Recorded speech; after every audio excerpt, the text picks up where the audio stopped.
Hello guys, welcome to my channel. இன்றைக்கி 57வது episode தான் பார்க்க போகிறோம். வாங்க எபிசோட்குள்ளே போகலாம். ஆனி ஒரு இன்ஜினியரிங் காலேஜில் அட்மிஷன் போட போயிருக்கா. அந்த காலேஜில் வேலை செய்கிறவங்கள ஹம்சாவுக்கு தெரியும் போல். ஹம்சா அவருக்கு கால் பண்ணி அந்த பொண்ணோட டீட்டெயில்ஸ்லாம் எனக்கு வேணுன்ற மாதிரி சொல்லிட்டு இருக்கான்.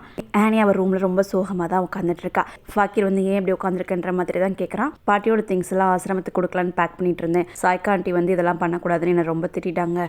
இதுக்கு முன்னாடி வரைக்கும் அவங்க என்கிட்ட இப்படி பேசினதே கிடையாது. இப்போ அவங்க பேசுகிறது ரொம்ப வித்தியாசமாக இருக்குது. நான் சொல்கிறத கேட்க கூட அவங்களுக்கு விருப்பமில்லை, என்னை ரொம்ப திட்டாங்க அப்படின்ற மாதிரி ஆனி சொல்கிறா. இந்த வீட்டில் எந்த நாளும் பிரச்சனை தான் நடந்துட்டு இருக்கு. இதுக்கு இடையில ஒரு குட் நியூஸ் இருக்குது அப்படின்ற மாதிரி ஃபாக்கிர் சொல்கிறான். என்னன்னு கேட்கறதுக்கு, இனிமேல் இந்த வீட்டுக்கும் பிஸ்னஸ்க்கும் நம்ம தான் ஓனர். பாட்டி எல்லா சொத்தையும் என்னோட பேரில் எழுதிட்டாங்க. எனக்கு 18 வயசு வரைக்கும் அம்மா கார்டியனாக இருப்பாங்கன்ற மாதிரி ஃபாக்கிர் சொல்கிறான். ஆனிக்கு இதை கேட்டு ஒரு பக்கம் சந்தோஷம் இருந்தாலும் இன்னொரு பக்கம் இந்த சொத்துக்காக தான் இந்த வீட்டில் இருக்க எல்லாரும் போராடிட்டு இருக்காங்க. இப்போ உன்னோட பேரில் மாறிடுச்சுன்னா எல்லாரும் அமைதியாக இருக்க போகிறாங்கன்னு நினைக்கிறியா நீ? இதுக்கு மேலே தான் இந்த வீட்டில் சண்டையே ஸ்டார்ட் ஆக போகுது அப்படின்ற மாதிரி ஆனி சொல்கிறா. இதுக்கு மேலே நம்மளால் என்ன பண்ண முடியும், கடவுள் பார்த்துக்குவார் அப்படின்ற மாதிரி ஃபாக்கிர் சொல்லிடுறான். ரஹிலா இந்த விஷயத்தெல்லாம் கேட்டு அமைதியாக இருப்பாளா? எப்பவும் போல் ஹபீப் கிட்ட கத்திக்கிட்டே தான் இருக்கா. உங்கள் அம்மா நம்மளை பற்றி கொஞ்சம் கூட நினைக்கவே இல்லை, எல்லா சொத்தையும் அவங்க பேரில் எழுதி வச்சுட்டாங்க, உங்கள் அம்மா ரொம்ப மோசம் அப்படின்ற மாதிரி சொல்லிட்டு இருக்கா. எங்கள் அம்மாவை பற்றி எதுவும் பேசாத, அவங்க இப்போ உயிரோட கூட இல்லை. இது எல்லாத்துக்கும் சமீனாவும் ஃபாக்கிரும் தான் காரணமாக இருப்பாங்கன்ற மாதிரி ஹபீப் சொல்கிறாரு. நான் அப்போவே அந்த டாக்குமெண்ட்டில் உங்கள் பேரை மாற்றிடலன்னு சொன்னேன், ஆனால் நான் சொன்னதை நீங்கள் காதில் கூட வாங்கலை, இப்போ பாருங்கள் எல்லாமே போயிடுச்சுன்ற மாதிரி ரஹிலா சொல்கிறா. நானும் இதுக்கெல்லாம் சரின்னு தானே சொன்னேன், என்ன பண்ணுறது, அண்ணங்களே அந்த டாக்குமெண்ட் மிஸ் ஆகிடுச்சு, இப்போ எல்லாம் நம்மளை விட்டு போயிடுச்சு அவ்வளோதான்ற மாதிரி ஹபீப் சொல்கிறாரு. இது போயிடுச்சு, நம்ம அப்படியே விட்டுறக்கூடாது, நம்மளோட ஸ்ட்ராட்டஜியை கண்டிப்பாக மாற்றணும், எப்படியாவது அந்த பிஸ்னஸ்குள்ளே நம்ம நுழைஞ்சிடணும். இப்போதைக்கு சமீனா கிட்ட நம்ம நல்லா நடந்துக்குவோம், அது வழியாக பிஸ்னஸ்குள்ளே நுழைஞ்சு பிஸ்னஸை நம்ம எடுத்துக்கலாம் அப்படின்ற மாதிரி ரஹிலா சொல்கிறா. அதான் எல்லாமே போயிடுச்சு, இதெல்லாம் எதுக்கு அப்படின்ற மாதிரி தான் ஹபீப் கேட்குறாரு. இல்லை இந்த விஷயத்தெல்லாம் கேட்டு எனக்கு ரத்தமெல்லாம் கொதிக்குது, எப்படியாவது அந்த பிஸ்னஸ் நமக்கு வந்தாகணும், நமக்கான ரைட்ஸ் நமக்கு கிடைச்சே ஆகணும். நீங்கள் போய் ஒரு பெரிய ஸ்வீட் பாக்ஸ் மட்டும் வாங்கிட்டு வாங்க, நான் அதை சமீனாவை கொடுத்து அவங்களுக்கு கங்க்ராச்சுலேஷன்லாம் சொல்லி நான் அவங்க கூட அப்படியே நல்லா பழக பார்க்குறேன் அப்படின்ற மாதிரி ரெகுலா சொல்லிட்டு இருக்கா. ஆனி மார்னிங்கே சீக்கிரமாக ரெடி ஆகிட்டு இருக்கா. ஆனி ரெடி ஆகிறத பார்த்தா அவங்க அம்மா எங்கே போகிற இவ்வளோ சீக்கிரமா அப்படின்ற மாதிரி தான் கேட்குறாங்க. காலேஜில் அட்மிஷன் போட்டு வந்தோம்ல, செலக்ட் ஆனவங்க லிஸ்ட்லாம் இன்றைக்கி வருதாமா, செக் பண்ண போகிறோம் அப்படின்ற மாதிரி ஆனி சொல்கிறா. ஆமாம் அம்மா நீ சொன்னல, மறந்துட்டேன், ஆமாம் உங்கள் மாமியார்கிட்ட சொல்லிட்டியா அப்படின்ற மாதிரி ஆயிஷா கேட்குறாங்க.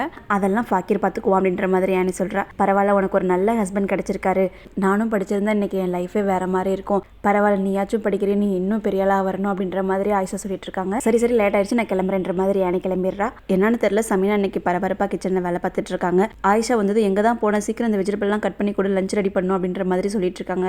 எல்லா சொத்தும் இப்போ ஃபாக்கிர் நேமில் எழுதியாச்சுல்ல. ஆயிஷா அதுக்கு கங்க்ராச்சுலேஷன் தான் சொல்கிறாங்க சமீனா கிட்ட.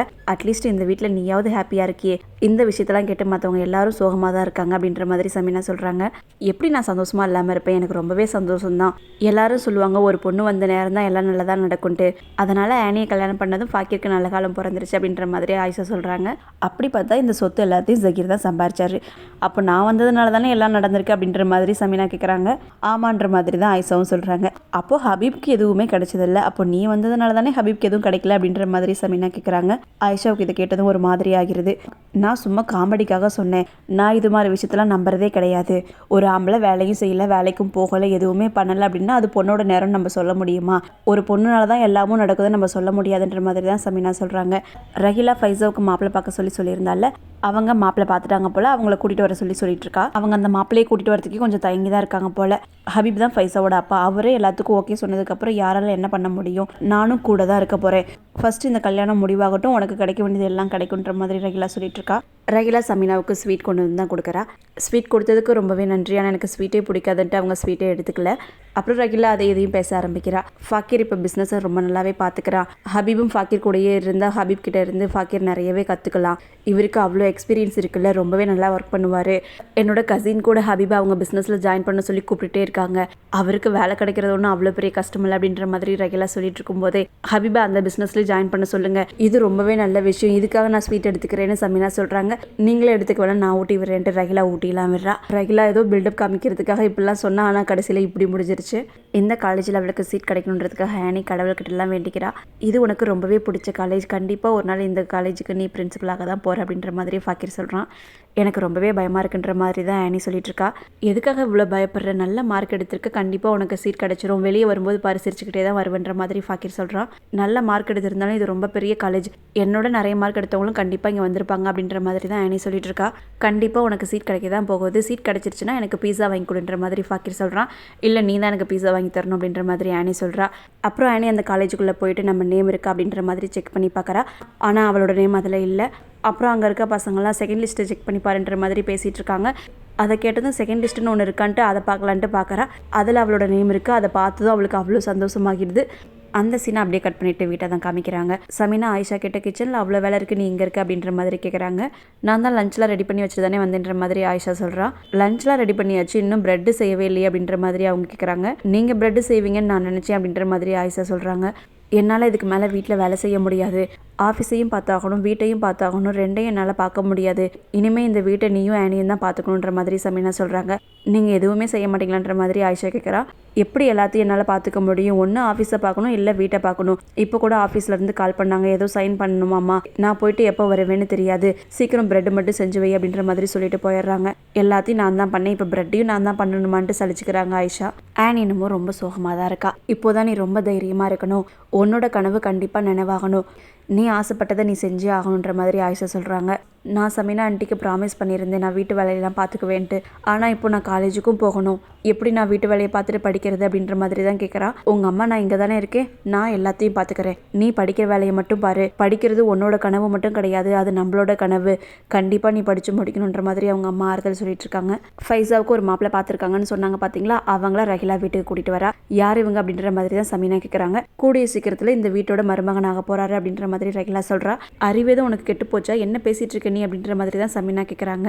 உங்களுக்கு பொண்ணு கிடையாது, சாய்க்காவும் ஃபேமியும் மேரேஜ் பண்ணி போயிட்டாங்க, இவர் ஃபைஸாவுக்கு பார்த்துருக்க மாப்பிள்ளை எனக்கும் என்னோட வீட்டுக்காருக்கும் மருமகனாக போகிறாரு அப்படின்ற மாதிரி சொல்கிறா.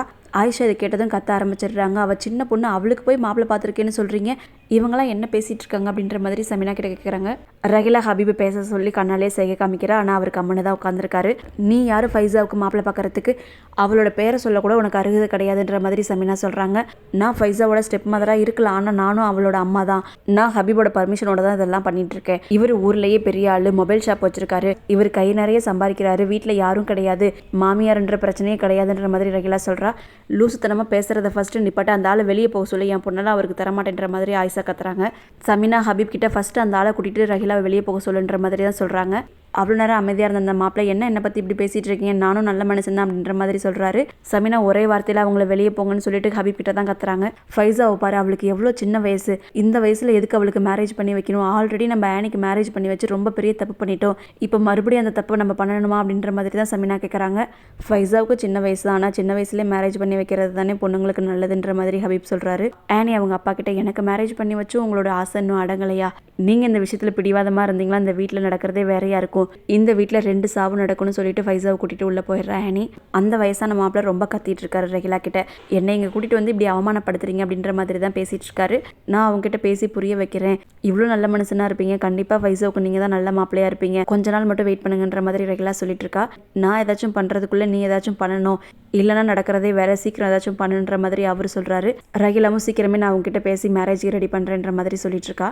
பாவம் அந்த சின்ன பொண்ணு ஃபைஸா ரொம்ப அழுதுட்டு தான் இருக்கா. அப்பா என்னை எப்படியும் மேரேஜ் பண்ணி கொடுத்துருவாரு, இந்த வீட்டை விட்டு நான் வெளியே போயிடணும், எனக்கு மேரேஜ் வேணாம், எனக்கு மேரேஜே பிடிக்கல அப்படின்ற மாதிரி தான் சொல்லிட்டு இருக்கா. கண்டிப்பாக இந்த மேரேஜ் நடக்காது, நீ எதுக்காகவும் பயப்படாதன்ற மாதிரி தான் ஆனி சொல்லிட்டு இருக்கா. எப்படி நடக்காமல் இருக்கும், அப்பா நினச்சாருன்னா எல்லாமே பண்ணிடுவார், உனக்கும் மேரேஜ் பண்ணி வைக்கணும்னு நினச்சாரு, இப்போ பண்ணி வச்சுட்டாரு, அதே மாதிரி எனக்கும் பண்ணி வச்சிருவாருன்ற மாதிரி தான் ஃபைஸா சொல்லிட்டு இருக்கா.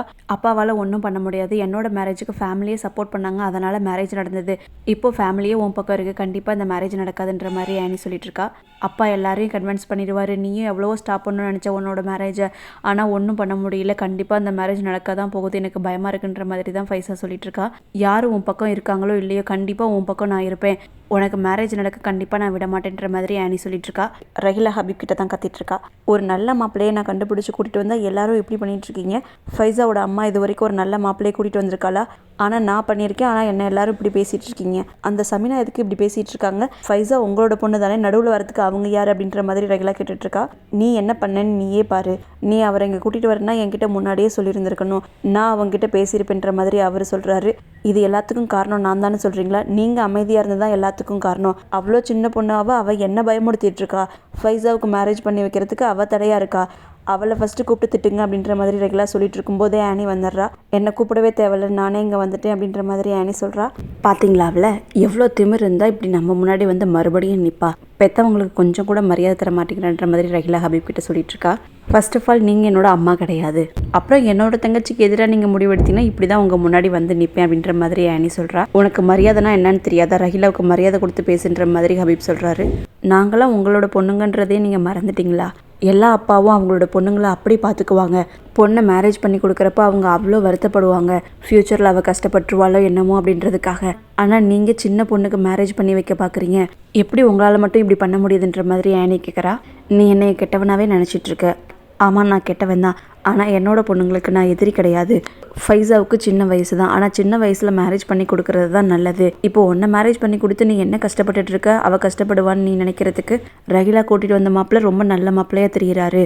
மேரேஜ் பண்ணி கொடுத்துட்டா எங்களோட ரெஸ்பான்சிபிலிட்டிஸும் முடிஞ்சுது. இதெல்லாம் உனக்கு இப்போ புரியாது, எங்களோட ஏஜ் வரும்போது உனக்கு புரியும் அப்படின்ற மாதிரி ஹபீப் சொல்கிறாரு. நாங்கள் உங்களோட பொண்ணுங்கன்றதுக்காக நீங்கள் சொல்கிறத எல்லாத்தையும் கேட்க முடியாது. எங்களுக்குன்னு ஒரு லைஃப் இருக்குது, அதை வாழ விடுங்கன்ற மாதிரி ஆனி சொல்கிறா. இந்த சொசைட்டியில் நம்ம மேரேஜ் பண்ணாமல் இருக்க முடியாது. எல்லாரையும் எதிர்த்து நம்ம என்ன பண்ண போகிறோம்? மற்றவங்களாம் என்ன பண்ணுறாங்களோ அதை தான் நம்மளும் பண்ணியாகணும். நாங்கள் உன்னோட வயசில் பெரியவங்க, நாங்கள் நல்ல முடிவு தான் எடுப்போன்ற மாதிரி ரெகுலா சொல்கிறா. நான் ஒன்றும் மேரேஜுக்கு எதிராக பேசலை. இந்த சின்ன வயசில் மேரேஜ் வேணான்னு தான் சொல்லிட்டு இருக்கேன். அவளுக்கு எப்போ மேரேஜ் பண்ணிக்க தோணுதோ அப்போ மேரேஜ் பண்ணிக்கிட்டோம். இன்னும் 5 வருஷத்துலையோ 2 வருஷத்துலையோ இல்லை நாளைக்கே கூட பண்ணிக்கலாம். அவள் இஷ்டப்பட்டா மட்டும். அவளுக்கு அந்த மேரேஜில் இஷ்டம் இல்லைன்னா மேரேஜ் கண்டிப்பாக வேண்டாம். நீங்கள் தான் எங்களை பெற்றவங்க, அதுக்குன்னு நீங்கள் சொல்கிற எல்லாத்தையும் கேட்கணுன்றது இல்லை அப்படின்ற மாதிரி ஆனி சொல்கிறா. முடிவெடுக்கிறதுக்கு நீ யார்? நான் தான் ஃபைஸாவோட அப்பா, நான் எடுக்கிறது தான் முடிவு. நீ ரொம்ப சின்ன பொண்ணு, உனக்கு ஒன்றும் தெரியாது. நான் உன்னோட வயசுலையும் அனுபவத்துலையும் பெரியவன். எது தப்பு எது சரின்னு எனக்கு தான் தெரியும், நீ கம்முனுன்ற மாதிரி ஹபீப் சொல்கிறாரு. நான் சின்ன பொண்ணு தான், நீங்கள் பெரியவங்க தான். பெரியவங்க எடுக்கிற முடிவில் தப்பு இருந்தால் சின்னவங்க தட்டி கேட்க தான் செய்வாங்கன்ற மாதிரி ஆனி சொல்லிட்டு போயிடுறா. ஃபராஸ் ஹபீப் பண்ண வேலையை பற்றி தான் யோசிச்சுட்டு உட்காந்துருக்காரு. சாய்க்கா வந்துட்டு ஃபைஸாவுக்கு தான் மேரேஜ் ஆக போகுது, நீங்கள் எப்படி உட்காந்துருக்கீங்க அப்படின்ற மாதிரி தான் கேட்குறா. நீ ஏன் அப்படி யோசிச்சு பார்க்குற? அவள் சின்ன பொண்ணாக இருந்தாலும் அவளுக்கு நகைன்னு ஒன்று போடணும்ல, மேரேஜ்னா கண்டிப்பாக செலவு இருக்கும்ல, அவருக்கு எப்படி இப்போ அவ்வளோ பணம் வந்திருக்கு மேரேஜ் பண்ணுற அளவுக்குன்ற மாதிரி கேட்டுட்ருக்காரு. ஃபைஸாவுக்கு இப்படி ஒரு விஷயம் நடந்துட்டுருக்கு, அது எனக்கே பார்க்க கஷ்டமாக இருக்குது. ஆயிஷாவுக்கும் எவ்வளோ கஷ்டமாக இருக்கும். இப்போ போய் நீங்கள் பணத்தை பற்றி பேசிகிட்டு இருக்கீங்க அப்படின்ற மாதிரி தான் சாய்க்கா கேட்குறா. சத்தமே இல்லாமல் சொத்து எல்லாத்தையும் ஃபாக்கிர் பேரில் எழுதி வச்சுட்டாங்க. மீதி எல்லாத்தையும் ஹபீப் தான் எடுத்துக்க போகிறாரு. யாருக்கிட்ட எல்லா பணமும் இருக்கோ அவங்க காலில் தான் மற்றவங்களாம் விழுந்து கிடக்கணும் அப்படின்ற மாதிரி ஃபராஸ் சொல்லிட்டு இருக்காரு. நான் எங்கள் அம்மா கிட்ட என்னோட சொத்தை கொடுங்கன்னு கேட்டது ரொம்ப பெரிய தப்பான விஷயம். எங்கள் அம்மாவே என்ன தப்பாக நினச்சிருப்பாங்க அப்படின்ற மாதிரி சாய்க்கா சொல்லிட்டு இருக்கா. உங்கள் அம்மா பண்ணது மட்டும் கரெக்டாக, இருக்கிற எல்லா சொத்தையும் போய் சமினா பேரில் எழுதி வச்சிருக்காங்க. அவங்களோட பொண்ணுக்கு கொஞ்சம் கூட தரலன்ற மாதிரி அவர் சொல்லிட்டு இருக்காரு. அம்மா பண்ணது ரொம்ப சரியான விஷயம் தான். இந்த வீடு பிஸ்னஸ் எல்லாமே ஜஹீரனா சம்பாரிச்சது, அது ஃபாக்கிருக்கு தான் போகணும் அப்படின்ற மாதிரி சாய்க்கா சொல்லிட்டு இருக்கா. நம்மளை இந்த வீட்டிலேருந்து ஒரு நாள் துரத்தி அடிக்க போகிறாங்க, அப்போ தான் உனக்கு எல்லாம் புரியுன்ற மாதிரி ஃபராஸ் சொல்லிட்டு போயிடுறாரு. இந்நேரம்னா சமீனாக்கா கிச்சனுக்கு வந்துடுவாங்க. இன்றைக்கி இன்னும் காணாமன்ற மாதிரி தான் புலம்பிட்டு சமைச்சிட்டு இருக்காங்க ஆயிஷா. சமீனா ஆஃபீஸ்க்கு போகிறதுக்காக ரெடியாகி வந்துடுறாங்க. எனக்கு எப்படி இருக்குது இந்த ட்ரெஸ் அப்படின்ற மாதிரி கேட்குறாங்க. உங்களுக்கு இந்த ட்ரெஸ் நல்லா இருக்குது, இந்நேரத்துக்கு கிளம்பி எங்கே போகிறீங்கன்ற மாதிரி ஆயிஷா கேட்குறா. ஆஃபீஸில் ஏதோ சைன் பண்ணணுமா, அதுக்காக வர சொல்லியிருக்காங்க. நான் நேற்று சொன்ன மாதிரி தான், நான் இனிமேல் ஆஃபீஸை பார்த்துக்கணும், நீ வீட்டை பார்த்துக்கோ அப்படின்ற மாதிரி சொல்கிறாங்க. இதெல்லாம் பார்த்துட்டு ஆயிஷா அப்படியே ஸ்டக் ஆகி நின்றுறாங்க. இதோட இந்த எபிசோடு முடிச்சிட்டாங்க. நெக்ஸ்ட் எபிசோடில் சந்திப்போம். தேங்க்யூ ஃபார் வாட்சிங்.